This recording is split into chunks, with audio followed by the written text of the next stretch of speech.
Welcome back to day 2 of the Irresistible You Self-Love Challenge. Every day this week, there is one new podcast dropping where I'm teaching you how to be your own best Valentine. Then, inside of our free podcast discussion group on Facebook, I'm giving you an action plan and homework that you can implement on what we cover in that day's episode. So you'll have at least one takeaway that you can implement as soon as possible for the self-love challenge to help you break the body hate shame cycle. Now, in day 1, yesterday, I taught you what it really takes to feel comfortable in your own skin. This was all about stopping the inner fat bitch chatter. So if you missed that, make sure you go back and listen to the episode. And don't forget to drop your homework over in the Facebook group, and I will share my feedback with you to make sure you're on the right track and make sure that you know how to change the conversation you have with yourself. All right, let's get started with day 2. So today in day 2 of the Self-Love Challenge, I'm sharing with you the secret sauce to becoming a confidence queen. Confidence is not this magical unicorn that pops up or you just find when you lose weight. You don't just gain confidence because you lose the weight, okay? Confidence doesn't happen just because you even decide to change the inner fat bitch chatter. That's a great foundation, and we talked about that. That's where you have to begin. But just because you make the decision to change the thoughts and the conversation with yourself and rewrite the rules for yourself, that's not enough to actually build confidence.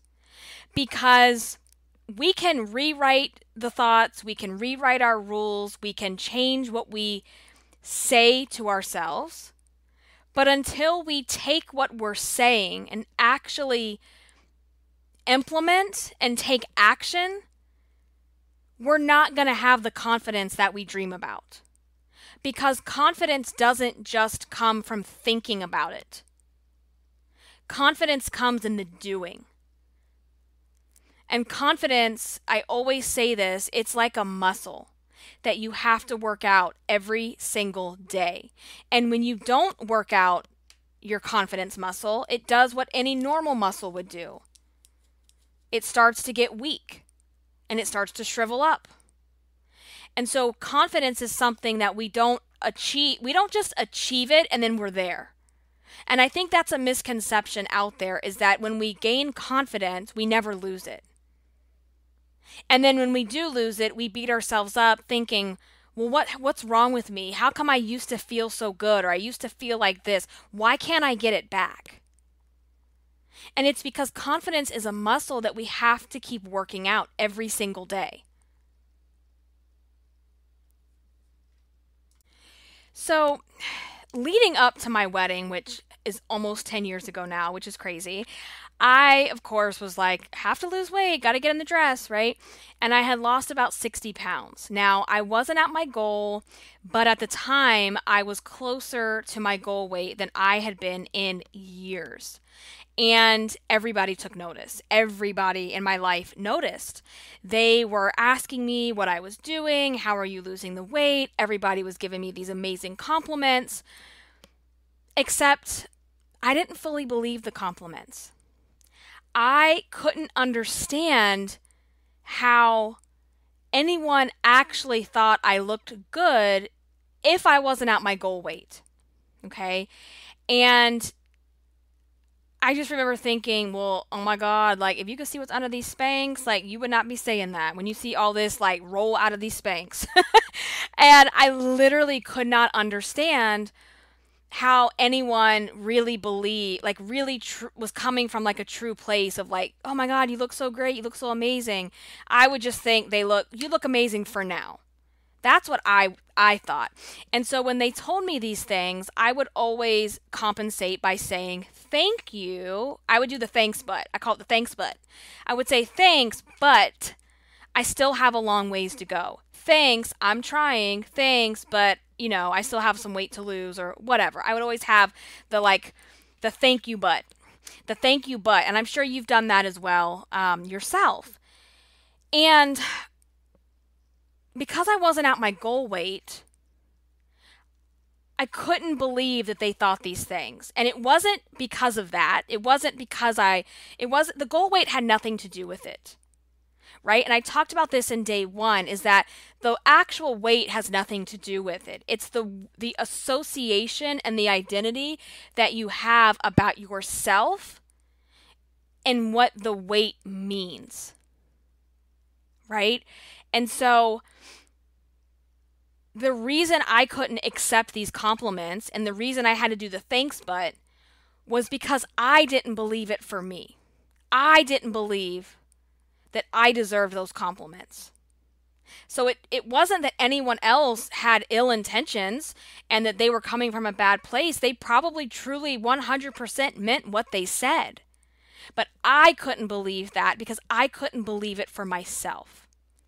And the reason for that too is that I still saw myself as 250 pounds.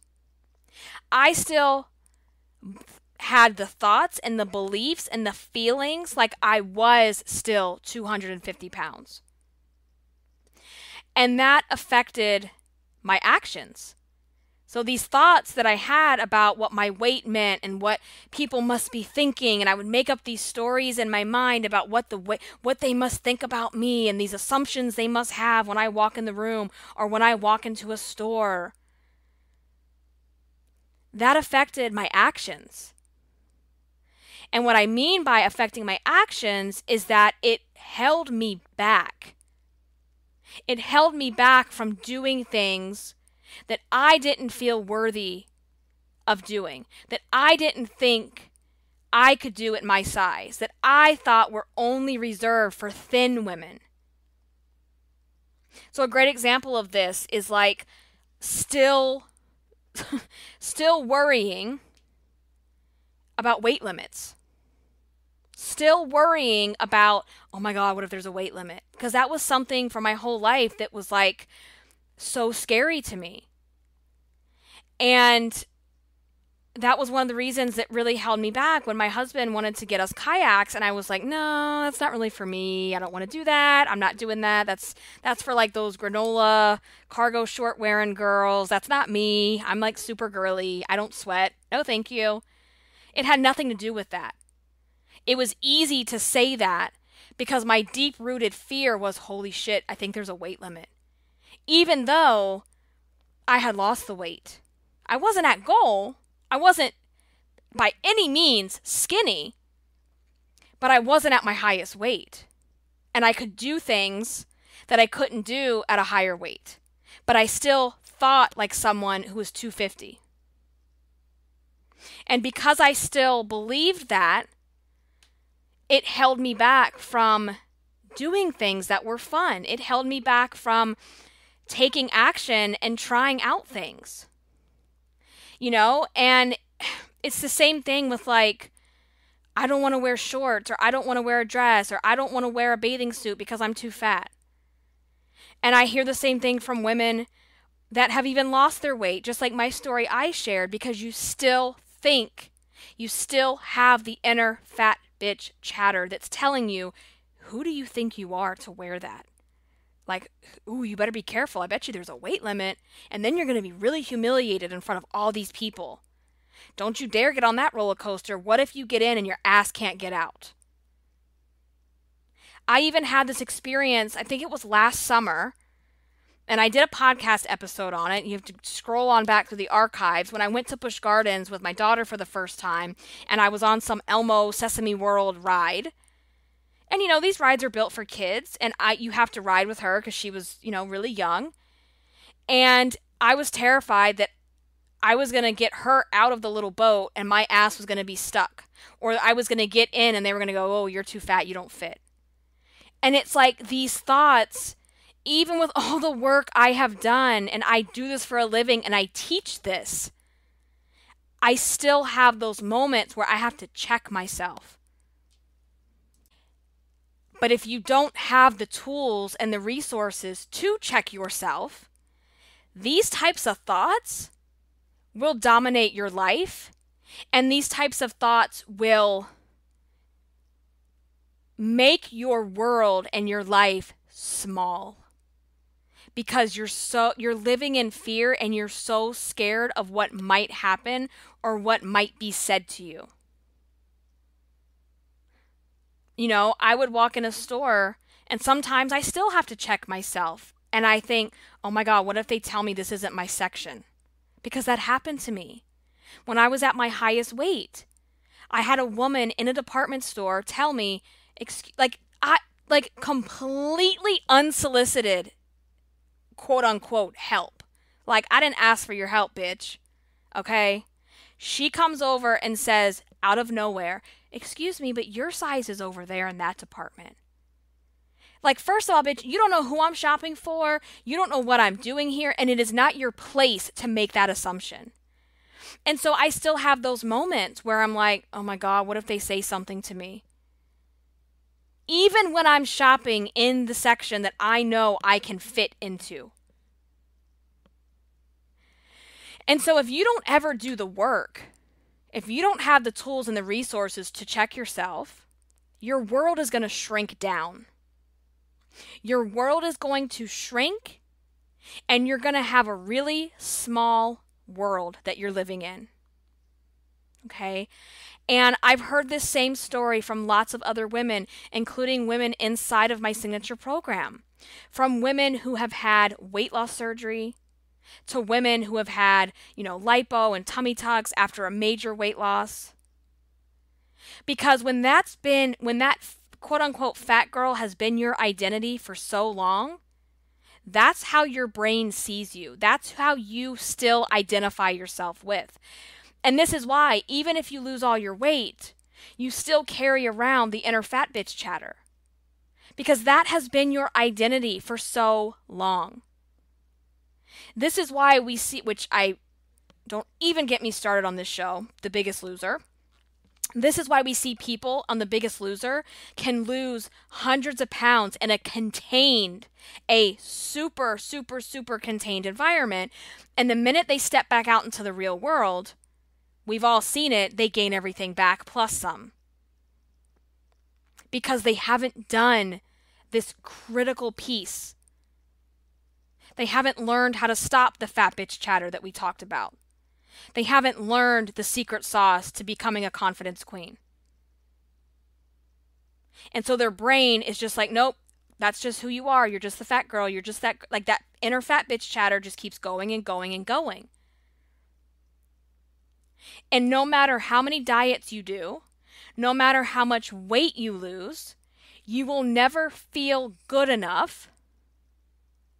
You will never have that self-love that you crave until you make confidence queen. That's what I call it, make confidence queen. That's one of the guiding principles I teach inside of my program. It's guiding principle number 2, make confidence queen. And so when your identity is wrapped up in being the fat girl and your confidence is over on the floor shattered in 1,000 pieces, you're not showing up for yourself. You're playing small. You're not taking risks. You're not speaking up for yourself. You hide and you isolate yourself. And you can hide in so many different ways. You hide from certain situations. You don't go to certain parties. You don't go to events. You turn down invitations. You hide from certain types of people. Maybe there's other women in your life that make you feel really intimidated because they're super beautiful or thin, and you think that you don't measure up when you stand with them. So you hide from certain types of people. You hide from going to places like amusement parks. Maybe you hide from kayaking. Maybe you hide from going swimming, horseback riding, things that you think, oh my God, what if there's a weight limit and they call me out and I get humiliated? I could never do that at my size. You hide from your own body and the types of clothes that you wear, the types of clothes that you're not wearing. It's 95 degrees and 90% humidity in the dead of August, and you're wearing jeans and long sleeves. And you make up some bullshit excuse that that's what you want to be wearing. That's called denial. Welcome to denial. Nice to meet you. And I have done that. So I'm a Leo. I was born July 30th, the dead of summer. And I remember going out of town one time years ago to celebrate in the mountains. So yeah, it's a little cooler, but it's still hot as hell. And I literally was wearing jeans, a sweater. I'm not talking like a thin little, like sheer sweater, like an actual thick sweater, and boots. And I justified it. I just justified it. And I was miserable. And I was hot. And so that's a way of hiding the weight that you think no one can see. But the truth is, everyone can see what you look like. Whether you're wearing the big baggy clothes or the long pants or a bathing suit, we all can see your actual size. It's not really hiding anything. It's just a cover up to make you feel better. And so you're hiding from certain places and situations and people. And how is that affecting not just you, but people you love? What about your kids? If you have kids, how is that affecting your kids? Because if you're terrified to wear a bathing suit and your son or your daughter asks you, hey, mommy, can we go to the pool? Can we go swimming? Can we go to the beach? I bet you're saying no. And you're making up an excuse. And you're putting it off and putting it off. And as a parent, we know we only have so many summers with our kids before they're off doing their own thing or they don't want to hang out with us anymore. I'm a big animal lover. For those of you that know me know Chewy is like one of my children. He's my Chihuahua, for those of you that are curious. And I have had Chewy since he was 6 weeks old. He's now 10. And I understand how short and how precious that time is with our pets, and we don't get it back. And so if I sit in the house because I don't want anyone to see my big legs walking through the park, I'm denying my dog the opportunity to be a dog and have fun. And dogs just want to live, right? They just live in the moment. And I say all the time, we need to live more like dogs.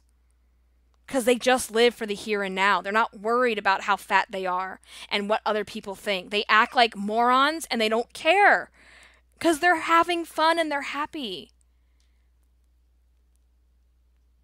So when you're hiding because you're afraid to be seen, you're not just hurting yourself.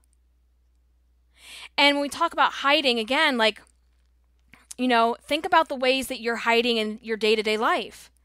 Maybe you're not wearing shorts and you're wearing jeans in the dead of summer. Maybe you're hiding from better self-care. So that was something for me too of getting my hair done or going to get my makeup done or getting a massage.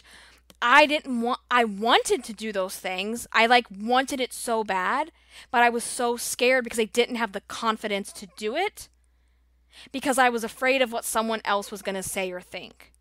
That if I showed up to get my hair done at my highest weight, they're going to be like, why would you care about this when you look like that?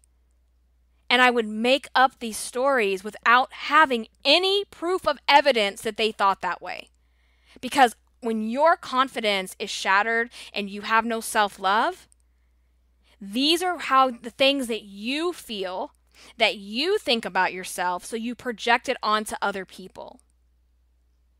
So something that seems as simple as not getting my hair done, it is a big deal when you're not doing it because you're hiding and you're isolating because of your lack of confidence.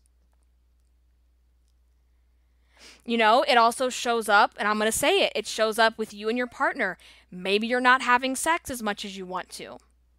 And it's affecting your relationship because you don't, that's the ultimate act of intimacy and vulnerability and being seen. It doesn't get any more I don't even know the right, that's just we're putting it all on the table right now when you do that. And so when you are over in the floor with your, self-esteem and self-love in a million pieces, you're probably not having the best sex life or intimacy with your partner. And that's a problem for your relationship. It's not everything. What's that phrase? Like, sex isn't everything, but when it's missing, it is everything. It's a big deal. And if you're sitting there denying it, again, hello, denial, nice to meet you. Because that's what we do. We'll justify all of these things. Well, I don't really want to wear the shorts because X, Y, and Z. Or, I don't really have the money to get my hair done.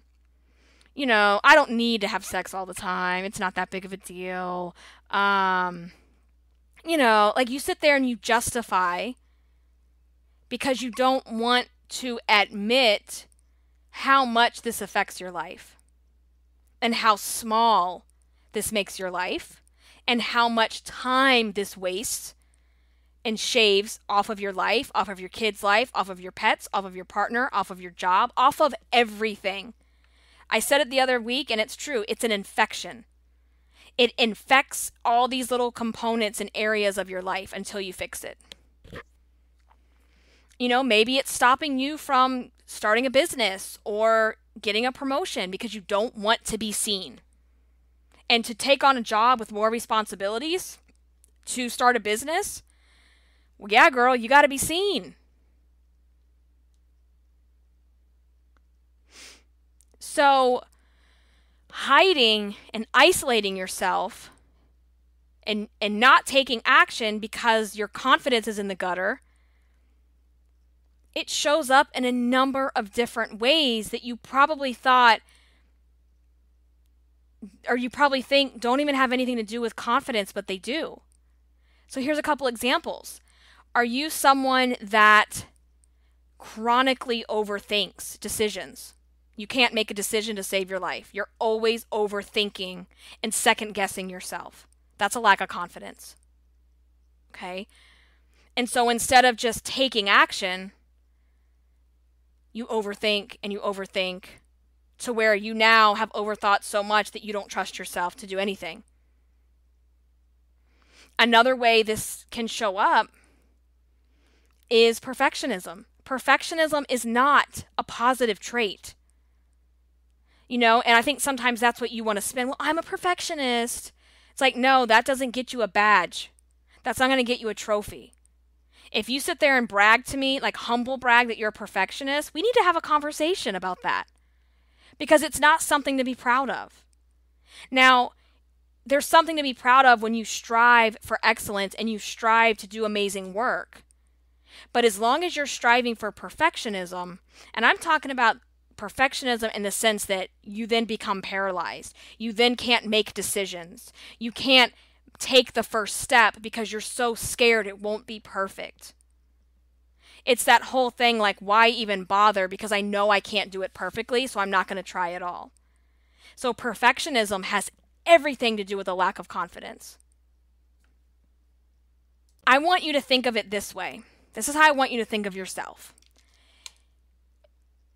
You know how, like, let's just say, like, Facebook, for example, or any social media platform or any tech app. Any application that rolls out, think about Facebook when it first came out. Okay? Now think about Facebook and all the functionality that it has today. Imagine if those developers, however many years ago it's been now, sat around and waited to have the functionality that they probably had. All the things that they're doing with it now, I'm sure there was already a vision for it years ago.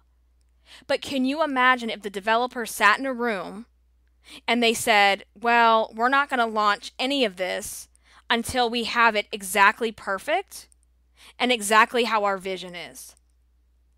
We wouldn't have these applications.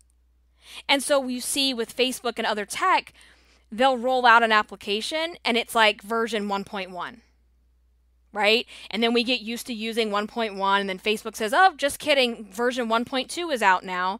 And then they change the way we see our pictures in the feed and we get all up in arms about it and then we get used to it. And then, so they come out with these iterations. And I want you to think of yourself like an app with iterations.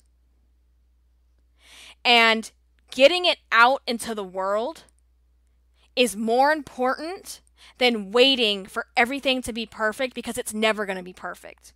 And someone is still going to complain about it. So perfectionism has everything to do with a lack of confidence.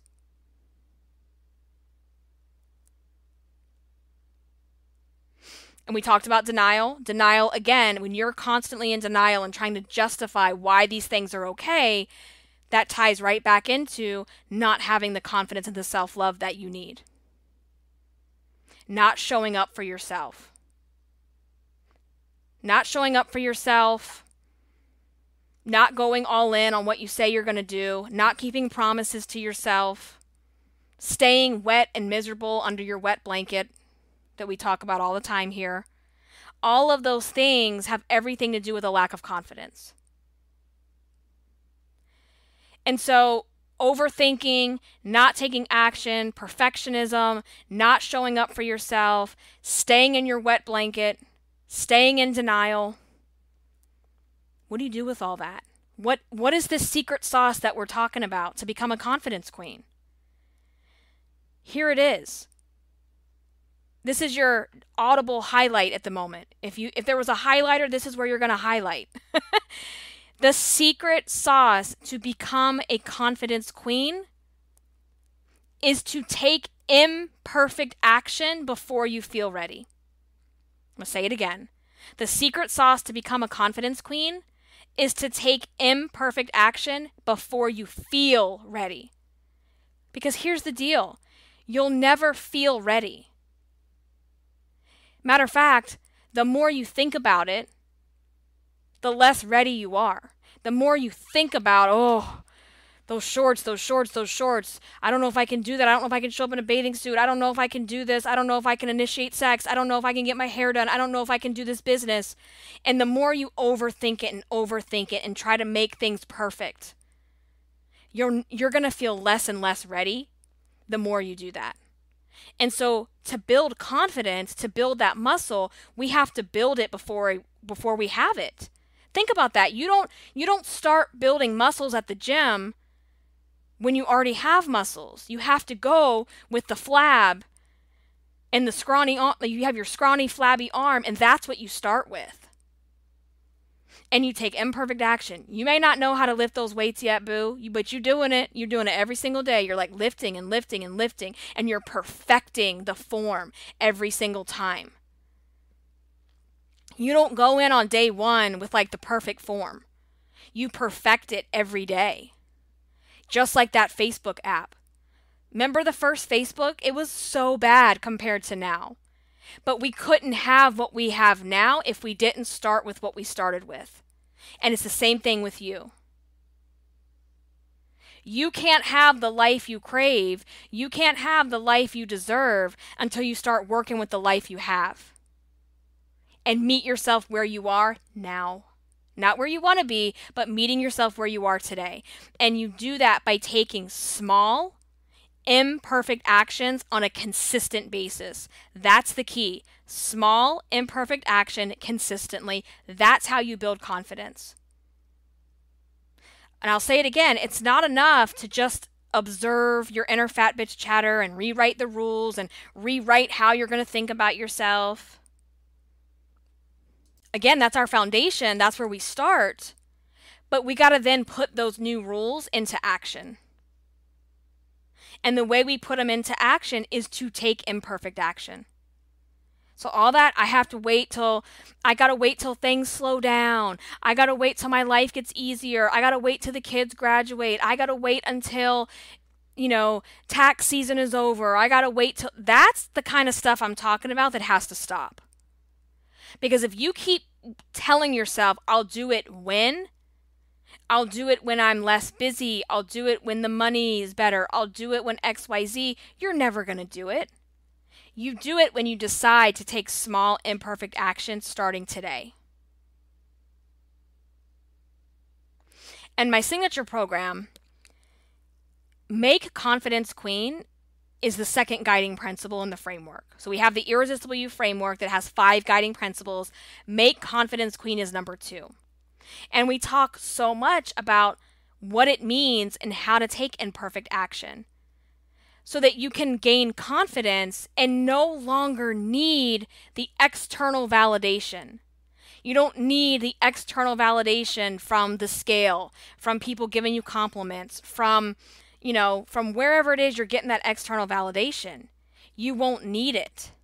Because when you tell yourself you're going to do something and you do it, that is the single most fastest way to build confidence, is to do what you say you're going to do. Okay, so how do you take imperfect action? How do you do that? That's what we're going to be covering today over in the Facebook discussion group. So join me live at 12 p.m. noon, and I'm going to be giving you an easy one-step action plan that you can implement starting today. And remember, even if you can't join us live, you can catch the replay, leave your comments, put your homework in the chat, and I will get back to you and give you my feedback and my suggestions. I hope to see you over in the Facebook group. Until next time, stay irresistible.